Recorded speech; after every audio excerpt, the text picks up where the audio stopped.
Hi everybody, and welcome to this first YouTube Rebel Cruiser vid.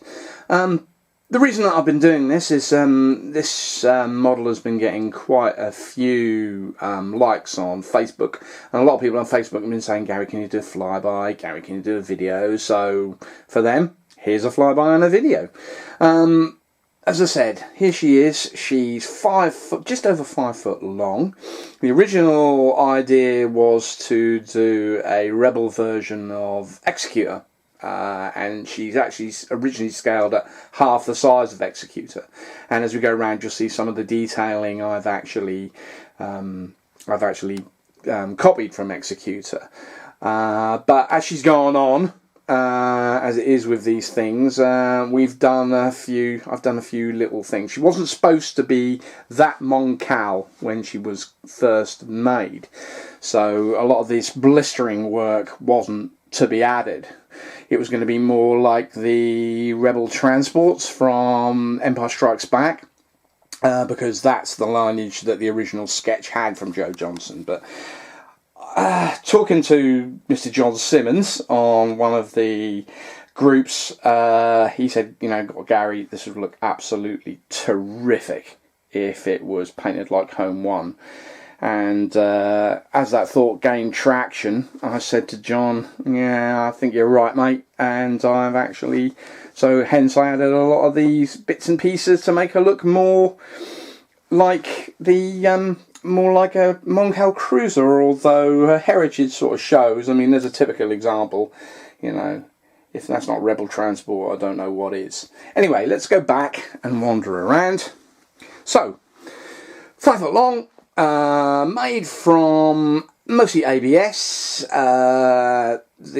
3.2 and thick wall tubing for the structure, and 1.5mm for the skinning. We'll go on to the nose, as I said. The nose, this is the 1.5 skinning, and this is Revel Bondo. Sorry, I say Revel Bondo. It's David's P38, or what in the States is called Bondo. And that's a really nice filler that can be used, and as you can see, you can stick plastic to it, so it's really, really cool, really nice to work with. A lot of this nose detail added on here, very reminiscent of the standard Star Destroyer, and that was the look that I was looking for. So you find a lot of parts on here that you can see on the standard Star Destroyer as well. So as we move down the hull and go on to one of the blisters, now this blister, this collection of blisters here, they obviously come from aircraft kits.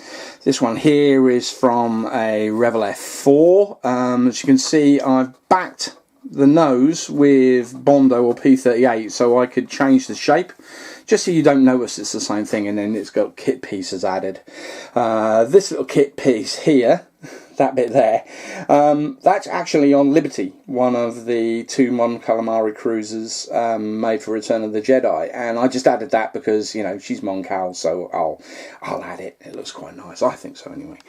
Okay, here's one of the main gun blisters, and again that's made from the same F4 part. That's the old kit, not the new kit, although the new kit would do the job.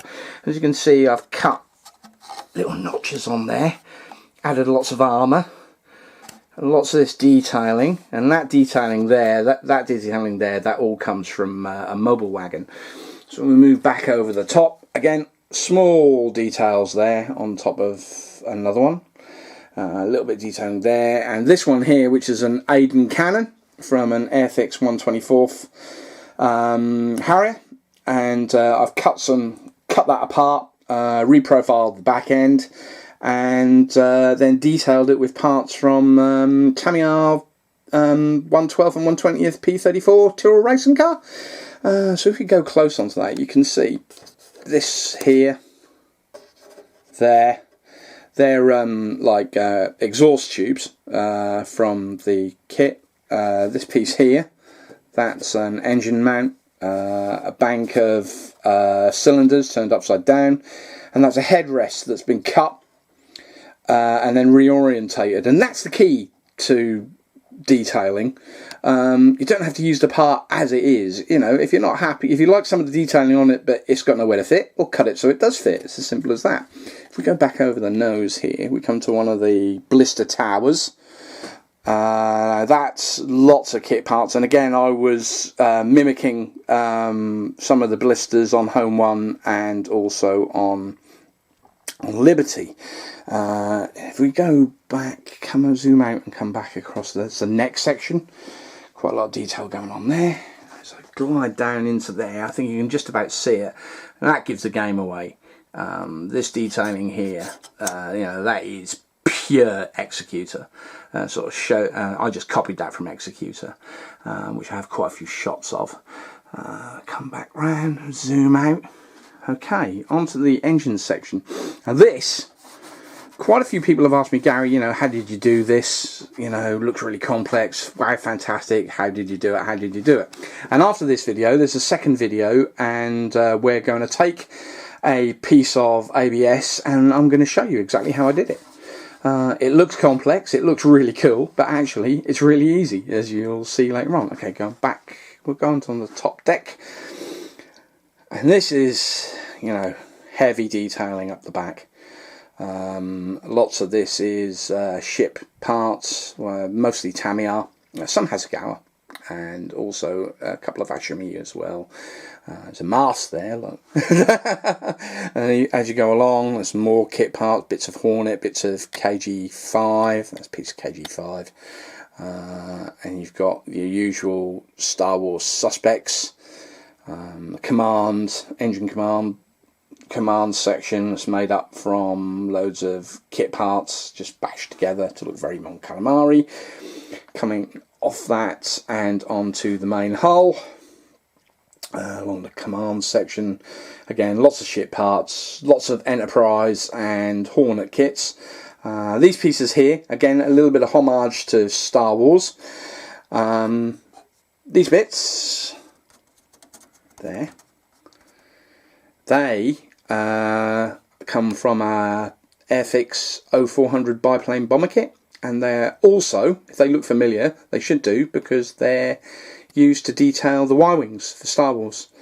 And then these pieces here, again, that's detailing that you can find on Slave 1 that I've just added on there as well. Okay, we come back, more and more parts. That's a Revel Intrepid or Essex turned upside down just to use as a main base. We come along, that hides the mounting point. And we go along, all these black bits on here, they're from Tyrrell P34. Just not what the pieces you don't expect. There's pieces of suspension there. You've also got the little, these pieces here. They're the rear view mirror pieces that are just popped on upside down. There's another piece from the brake activator, another piece from suspension there.